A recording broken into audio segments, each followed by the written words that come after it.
इतिहास गवाह है कि बड़ी बड़ी जमीनी जंगें टैंक्स के दम पर ही लड़ी गई हैं और जिस देश के पास जितने शक्तिशाली टैंक होते हैं वो दुश्मनों पर उतना ही भारी पड़ता है। आज युद्ध के मैदान में टैंक ग्राउंड फोर्सेस के लिए एक बैकबोन बन गया है, जिसके इस्तेमाल से सेना की पावर और भी ज्यादा बढ़ जाती है। लेकिन इस टैंक में ऐसा क्या है जो ये पल भर में सैकड़ों दुश्मनों का सफाया कर देता है? इसके अंदर एक टाइम पर कितने लोग बैठ सकते हैं और आखिर ये काम कैसे करता है? आइए आज की वीडियो में जानते हैं। पर वीडियो शुरू करने से पहले हमारी गुजारिश है कि हमारे चैनल को सब्सक्राइब जरूर करें, क्योंकि इस तरह का कंटेंट बनाने में हमारा बहुत सारा टाइम और एफर्ट लगता है और आपके एक सब्सक्राइब करने से हमें ऐसे ही काम करने का एनकरेजमेंट मिलेगा। तो चलिए अब वीडियो स्टार्ट करते हैं।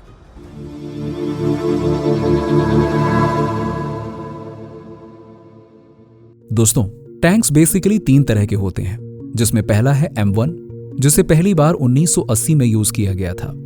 इसके बाद M1A1 1986 और M1A2 1992 से इस्तेमाल हो रहा है।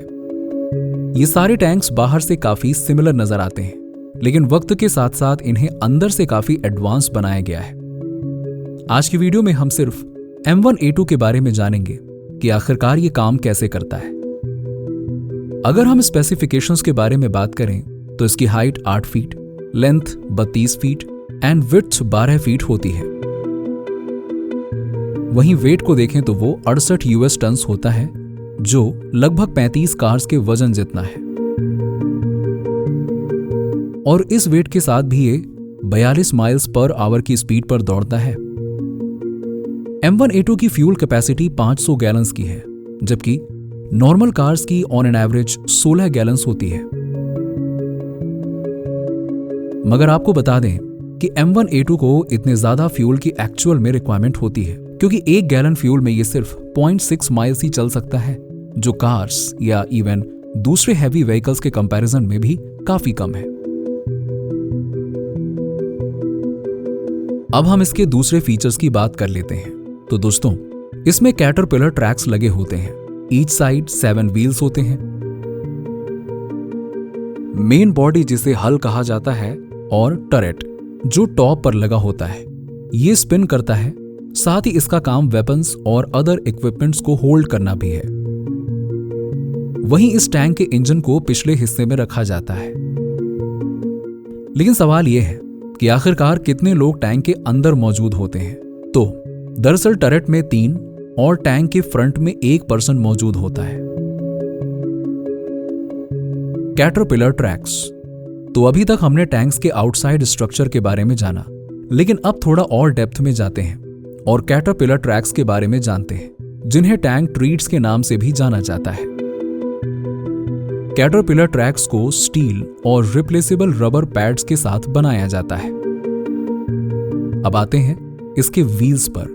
तो टैंक की ईच साइड पर 7 रोड व्हील्स लगे होते हैं, जो आगे मौजूद आइडलर व्हील और पीछे ड्राइव स्प्रॉकेट के जरिए ऊपर उठते हैं। ड्राइव स्प्रॉकेट में गियर टीथ भी बना होता है, जिसे इंजन से पावर दी जाती है। जब ये घूमता है तो अपने साथ एंटायर ट्रैक को रोटेट करता जाता है, जिस वजह से सारे रोड व्हील्स चलने लगते हैं। अब हम कैटरपिलर ट्रैक्स का मेन रोल देखें तो इसका काम टैंक को रफ सरफेस पर आसानी से मूव करना होता है। इसकी मदद से बड़े बड़े बैरियर्स को भी टैंक आसानी से क्रॉस कर जाता है। Surface area and more tracks. जो रेगुलर 4 पहियों वाली गाड़ियां होती हैं, उनका जमीन से कांटेक्ट वाला एरिया लिमिटेड होता है, इसीलिए किसी भी गड्ढे में आसानी से फंस जाती हैं। लेकिन टैंक में जमीन से कांटेक्ट वाला एरिया ज्यादा होता है, जिस वजह से वो अपना ज्यादा वेट डिस्ट्रीब्यूट कर सकता है। इसीलिए रास्ते में आने वाली रुकावटें टैंक के लिए कोई बड़ा मसला नहीं है। ये गहरी खाइयों को भी पार कर सकता है और पहाड़ियों पर भी चढ़ सकता है, पर अंदर बैठे लोगों के लिए ये सफर बहुत ही स्मूथ होता है। टैंक को ट्रैक की गति में परिवर्तित करके चलाया जाता है।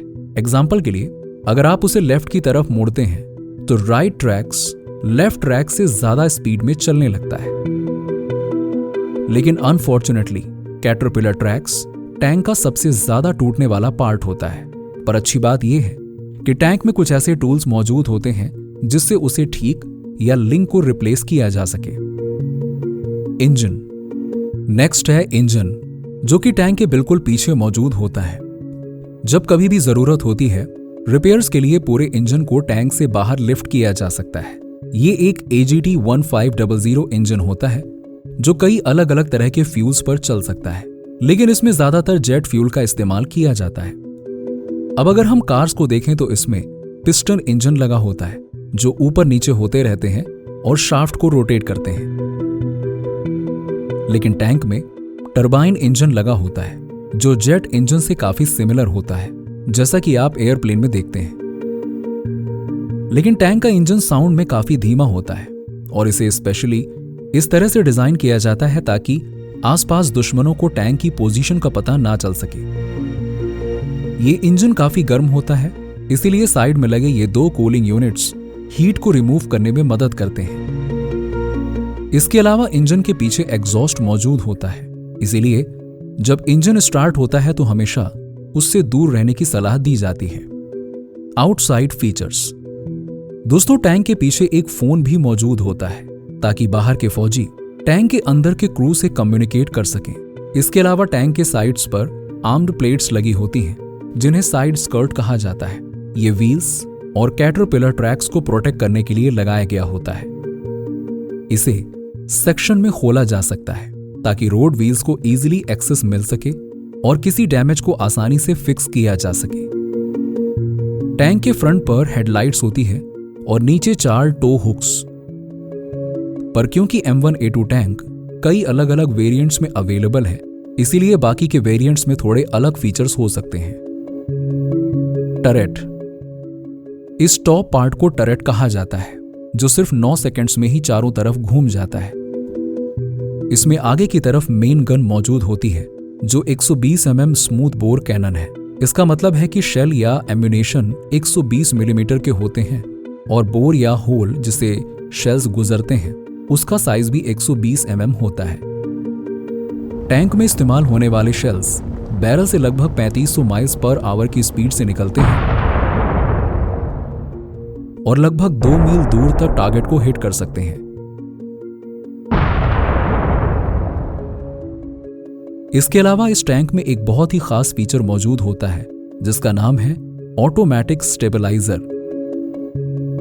ये गन को उस समय भी टारगेट पर सही निशाना लगाने में मदद करता है जब वो ऊबड़ खाबड़ वाले रास्ते पर चल रहा हो। इसकी मदद से ड्राइवर को बार बार टैंक को रोक के निशाना लगाने और फायरिंग करने की जरूरत नहीं पड़ती है। रफ सरफेस पर कभी कभी टैंक स्पिन करके आगे बढ़ने लगता है। ऐसी सिचुएशन में भी ऑटोमेटिक स्टेबलाइजर्स गन को टारगेट पर लगाकर लॉक कर दिया जाता है। Smaller coaxial machine gun. Tank के टॉप पर ऑपरेट करने के लिए कम से कम एक मशीन गन जरूर मौजूद होती है। इसके अलावा साइड्स में स्मोक ग्रेनेड लॉन्चर होते हैं जो टैंक के दोनों तरफ लगाए जाते हैं। इनका काम स्मोक रिलीज करना होता है ताकि युद्ध के दौरान दुश्मनों से छिपा जा सके। अब टैंक साइज में काफी छोटा होता है, इसीलिए अंदर इक्विपमेंट्स के लिए ज्यादा स्पेस नहीं मिलता। इस वजह से कई बार क्रू अपने इक्विपमेंट्स को बाहर बने बसल रैक में रख देते हैं। Inside the turret. बात करें टरेट के इनसाइड की तो इसमें 2 हैचेस बनाए गए होते हैं जिसमें पहला है कमांडर हैच और दूसरा लोडर हैच। टरेट के अंदर 4 क्रू मेंबर्स में से 3 रहते हैं जो बहुत ही कम एरिया में ऑपरेशंस को अंजाम देते हैं। गनर बिल्कुल नीचे राइट साइड में बैठा होता है और कमांडर गनर के बिल्कुल पीछे मौजूद होता है। वहीं लोडर मेन गन के लेफ्ट साइड पे रहता है। जब टैंक का टरेट रोटेट होता है तो उसके साथ साथ अंदर मौजूद तीनों क्रू मेंबर्स भी रोटेट होते हैं, क्योंकि टरेट के नीचे एक बास्केट जैसा बना होता है जिसे टरेट बास्केट कहा जाता है और इसी में तीनों क्रू मौजूद होते हैं। अब चूंकि ये बास्केट टरेट से कनेक्ट होता है तो जब ऊपर का पार्ट रोटेट होता है तो अंदर मौजूद हर एक चीज उसी दिशा में घूम जाती है। टरेट और हल के बीच की सील इतनी अच्छी होती है कि ये अंदर मौजूद क्रू को केमिकल एंड न्यूक्लियर युद्ध में भी प्रोटेक्ट करने का काम करती है। बात करें कमांडर की तो विविंग पोर्ट के जरिए वो टैंक के 360 डिग्री का व्यू ले सकते हैं। एम्यूनेशन। मेन गन के शेल टरट के पीछे एक बड़े कंपार्टमेंट में स्टोर किए जाते हैं। लोडर कंपार्टमेंट के डोर को ओपन करके वहां से शेल को इजीली निकाल सकता है और हमले के लिए उसे मेन गन में लोड कर सकता है। अब चूंकि ये सिर्फ एक हाथ की दूरी पर मौजूद होता है, इसीलिए युद्ध के दौरान इसे तेजी से निकाल के लोड किया जा सकता है।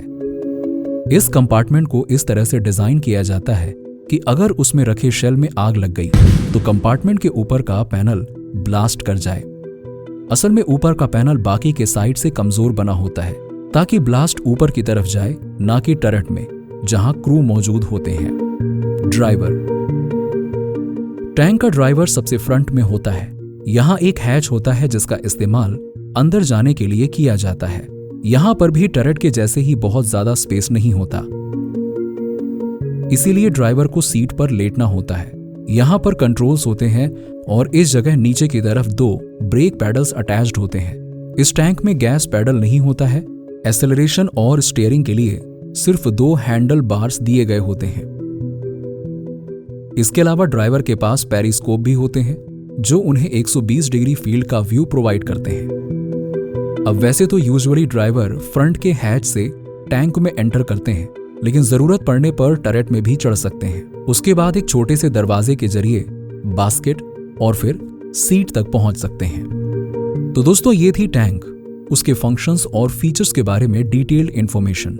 आई होप कि आपको वीडियो इन्फॉर्मेटिव लगी होगी। इसी के साथ ही हम आज का वीडियो एंड करते हैं। वीडियो अच्छी लगी हो तो इसे लाइक करें और शेयर जरूर करना, और अगर आप चैनल पर नए हैं तो सब्सक्राइब भी जरूर करें। मिलते हैं जल्दी ऐसी ही एक और इन्फॉर्मेटिव वीडियो में। तब तक के लिए goodbye and take care.